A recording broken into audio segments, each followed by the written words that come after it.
வணக்கம். நான் உங்கள் astro Tamil Leo M Sivaraman. ஒரு முக்கியமான சப்ஜெக்ட் உங்களோட இன்றைக்கி டிஸ்கஸ் பண்ணலான்னு வந்திருக்கேங்க. ஜாதகத்தில் முக்கியமான கிரகத்தை அறிவது எப்படி? சரி, நீங்கள் கேட்கலாம், இது ஏன் நம்ம அறிஞ்சிக்கணுன்னா, important planet in your horoscope. இது எதுக்கு தெரிஞ்சுக்கணுன்னா, இது தெரிஞ்சால் தான் நம்மளோட ப்ரெடிக்ஷன் கரெக்டாக வரும். இல்லைன்னா நீங்கள் எவ்வளோ இடத்துல போய் ஜாதகம் எல்லோரும் பார்த்துருப்பீங்க, அந்த ப்ரெடிக்ஷன் உங்களுக்கு கரெக்டாக வந்திருக்காது. சரியா? நம்ம எப்படி பார்க்குறோன்னா, ஒரு ஜாதகத்தை பார்த்தோன்னே வித்தின் 30 seconds to 1 minute அந்த ஜாதகத்தில் பலம் வாய்ந்த கிரகங்களை பார்க்கணும். அந்த பலம் வாய்ந்த கிரகம் தான் ஹையஸ்ட் இம்பேக்ட் உங்கள் ஜாதகத்தில் உருவாக்கும், தாக்கத்தை உண்டாக்கும். ஸோ அதனால் நீங்கள் என்ன பண்ணணுன்னா, ஒரு ஜாதகத்தை எடுத்து வச்சிங்க. உங்கள் ஜாதகத்தை உங்களுக்கு முன்னாடி எடுத்து வச்சிங்க. நான் சொல்கிற மாதிரி பார்த்துட்டு வாங்க. ஃபஸ்ட்டு லக்னாதிபதி, ராசி அதிபதி கரெக்டாக கேந்திரம், திரிகோணம் இந்த மாதிரி ஸ்தானத்தில் இருக்கிறாங்க. கேந்திரம்னா உங்களுக்கு தெரியும் ஆல்ரெடி, 1, 4, 7, 10. திரிகோணம்னா 1, 5, 9 இந்த இடத்துல இருக்காங்களான்னு பார்த்துங்க. அந்த இடத்துல அவங்க பகை, நீசம் இதுவாக ஆகாமல் இருந்தால் ரொம்ப நல்லதுங்க. இது ஒரு விதி. அடுத்தது ஒரு கிரகம் வக்கரம் ஆயிருந்ததுன்னு வச்சுங்க. இப்போது சனி வக்கரம் ஆயிடுச்சு, இல்லை சந்திரன், சூரியன், ராகு, இவங்களை விட்டுருங்க. மீதி எந்த கிரகம் வக்கரமாக இருந்தாலும் அந்த கிரகத்தை நோட் பண்ணிங்க. அந்த கிரகம் ஒரு இம்பார்ட்டண்ட்டான கிரகம். அந்த கிரகத்தோட தசையோ புத்தியோ வரும்போது நல்லா வாட்ச் பண்ணிங்கன்னா உங்கள் வாழ்க்கையில் முக்கியமான திருப்பங்கள் நடந்திருக்கும். இன்னொரு டீட்டெயில் வீடியோவில் நம்ம அதை பற்றி பேசலாம். பாசிட்டிவாக நெகட்டிவாக எப்படி பார்க்குறதுன்றத. இதில் முக்கியமான கிரகத்தை எப்படி கண்டுபிடிக்கிறதுன்றதை மட்டும் நம்ம இப்போ பேசுவோம். சரிங்களா? அடுத்தது, ஒரு ராசியில் டிகிரியில் பார்த்தீங்கன்னாக்கா, இப்போ 30 டிகிரி ஒரு ராசி, ஒரு 2.5 டிகிரி 3 டிகிரிக்குள்ளே அந்த கிரகம் இருந்ததுன்னா அந்த கிரகமும் உங்கள் ஜாதகத்தில் இம்பார்ட்டண்ட் ஆகிடும். ஏன்னு கேட்பீங்க நீங்கள். ஏன்னா அந்த கிரகம் 2 ராசியோட இன்ஃப்ளூயன்ஸும் இருக்கும். So it has got importance. இப்போ அந்த கிரகத்தை எடுத்து ஒரு எக்ஸாம்பிள் கடகராசியில் இருக்குதுன்னு வச்சுங்க. ஒரு 2.5 டிகிரிக்குள்ளே இருக்குது. அந்த கிரகத்துக்கு கடகராசியில் இருக்க மாதிரி பலனை சொன்னோன்னு வச்சுங்க, நடக்காது. ஏன்னா அதோடய இன்ஃப்ளூயன்ஸ் மிதுனத்துலேயும் இருக்கும். இங்கே தான் சூட்சமாக இருக்குது. நம்ம பலன் சொல்லும்போது இதெல்லாம் பார்த்து சொன்னால் தான் பின் பாயிண்ட்டாக இருக்குங்க. ஒரு ஜாதகத்தில் ப்ரெடிக்ஷன் பண்ணுறது 99% கரெக்டாக வர்றதுக்கான சான்ஸும் ரொம்ப ரொம்ப அதிகங்க. இந்த முறைகளை கையாளணும். அடுத்த விதி ராகு அல்லது கேது இருக்கிற ராசியிலிருந்து 1, 5, 9, அதாவது ராகு எங்கே இருக்கோ அங்கேருந்து என்னங்க, ராகு 1, 5, 9 இந்த ராசியில் உங்களுக்கு எந்த கிரகம் இருக்குதுன்னு பாருங்கள். அந்த கிரகம் ஒரு இம்பார்ட்டன்ஸை எடுக்கும். புரியுதா உங்களுக்கு? 1, 5, 9 ராகு இருக்கிறதுலேருந்து 1, 2, 3, 4, 5 என்னங்க. 5வது இடத்துல என்ன கிரகம் இருக்குதுன்னு பாருங்கள். 6, 7, 8, 9 9வது இடத்துல என்ன கிரகம் இருக்குதுன்னு நோட் பண்ணிங்க. அங்கே எந்தாவது கிரகம் இருக்கான்னு பாருங்கள். அந்த கிரகத்தை நோட் பண்ணுங்கள். இந்த கிரகம் ஒரு இம்பார்ட்டண்ட்டான ஆஸ்பெக்டில் உங்கள் ஜாதகத்தில் வேலை செய்யுன்றது உண்மை.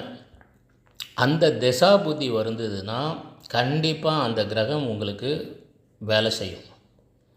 ஏன்னா அது ஒரு இம்பார்ட்டன்ட் கிரகமாக நீங்கள் எடுத்துக்கலாம். சரிங்களா? அடுத்தது ஒரு ஜாதகத்தில் சொந்த ராசியில் எத்தனை கிரகம் இருக்குதுன்னு பாருங்கள். ராசியில் எத்தனை கிரகம் இருக்குதுன்னு பாருங்கள். சரி, ஒரு மேஷ ராசியில் 1க்கு மேலே எப்போ சந்திரன் இருக்கும், 1க்கு மேலே கிரகங்கள் அதே ராசியில் இருந்ததுன்னா அந்த கிரகங்கள் எல்லாமே இம்பார்ட்டன்ஸ், அந்த கிரகங்கள் எல்லாமே முக்கியத்துவம் பெறுது. இதனால் அந்த திசா புத்தி, அந்த மகாதசை நடக்கும்போது பிரமாதமாக இருக்குங்க. இதெல்லாம் நோட் பண்ணிங்க. இதுதான் கீ ஐடியாஸ் டு ப்ரிடிக்ஷன் பண்ணுறதில்ல நமக்கு. இன்னொன்று ஒரு ராசியில் சில உச்ச கிரகம் இருக்கும். சரியா? உச்ச கிரகம் இருக்கும், நீச கிரகம் இருக்கும். சரி, சில பேர் சொல்லுவாங்க உச்ச கிரகம் இருந்தால் ரொம்ப பிரமாதம், ரொம்ப நல்லாயிருக்கும், லைஃப்பில் ஓஹோ ஆஹா பேஷாக இருப்பான்னு நினைப்பாங்க. அப்படியெல்லாம் ஒன்றுமே கிடையாதுங்க. நீச கிரகமும் உச்ச கிரகமும் ஒன்று தான். ஏன்னா அது இம்பார்ட்டன்ஸ் பெறுது, உங்கள் ஜாதகத்தில் இம்பார்ட்டன்ஸ் பெறுது, ஒரு இம்பேக்டை அது கொடுக்க போகுது, ஒரு தாக்கத்தை உண்டாக போகிறதுன்றது நிதர்சனமான உண்மை. அதனால் உச்ச கிரகம் நீச்ச கிரகம் இது இருந்ததுன்னா அதை நோட் பண்ணி வச்சுங்க. இந்த கிரகமும் வந்து உங்கள் ஜாதகத்தில் ஒரு முக்கியத்துவம் பெறுது. அந்த தசாபுத்தி வந்ததுன்னா நமக்கு அதோட முக்கியத்துவம் தெரியும். நான் வந்து அடுத்தடுத்த வீடியோவில் இதை ஒவ்வொன்றா பிரித்து உங்களுக்கு டீட்டெயிலாக சொல்கிறேன். உச்ச கிரகம் நீச்ச கிரகம் தனியாக ஒரு வீடியோ போடுவோம், நம்ம அதில் பார்க்கலாம் அதை பற்றி. இப்போ நீங்கள் வந்து ஒரு ஜாதகத்தில் இம்பார்ட்டன்ட் பெற்ற கிரகம், முக்கியத்துவம் வாய்ந்த கிரகம் எது எது, நமக்கு இன்னும் எத்தனை தசை வாழ்க்கையில் வர வேண்டியது இருக்குது, அப்போ என்ன நடக்கும்ன்றதை ப்ரிடிக்ஷன் பண்ணுறதுக்காக தான் இது. ஒரு சொந்த ராசியில் அல்லது 7ஆம் ராசியில் உச்ச நீச கிரகங்கள் ஒரே ராசியில் இணைஞ்சு இருந்ததுன்னா, புரியுதா உங்களுக்கு? நல்லா புரிஞ்சுங்க. ஒரு சொந்த ராசியில் சப்போஸ் ஃபார் எக்ஸாம்பிள் துலாம் ராசியில் வந்து நீங்கள் உங்களுக்கு வந்து உங்களுடைய ராசியிலேயே வந்து சுக்கிரன் இருக்காருன்னு வச்சுங்க.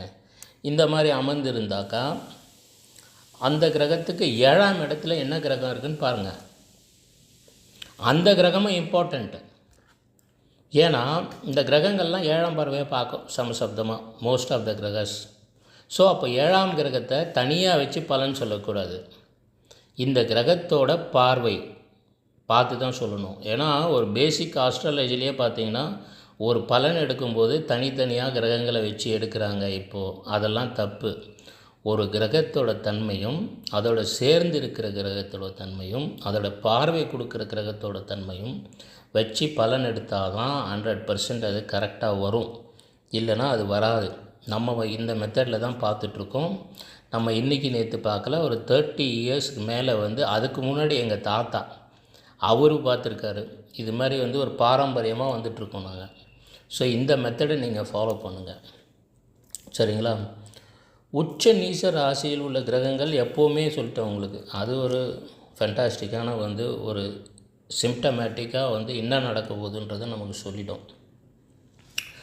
இதெல்லாம் வந்து ஒரு கிரகத்தோட தன்மையை அறியறது.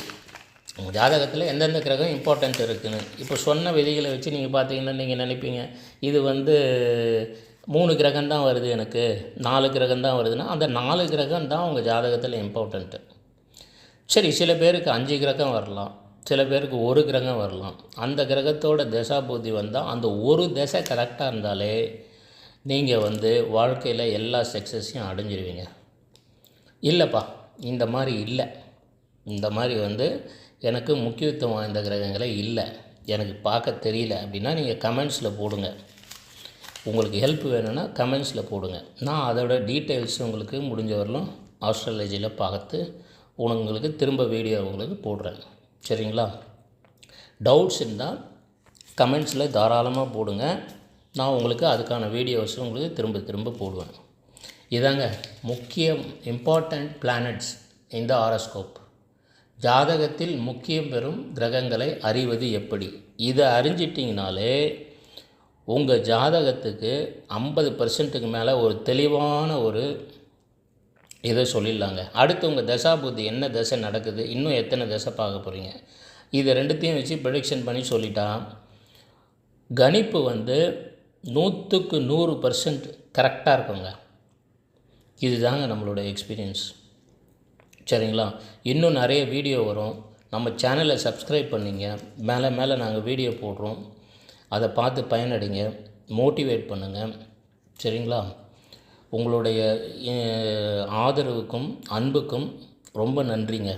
Thank you very மச்ங்க.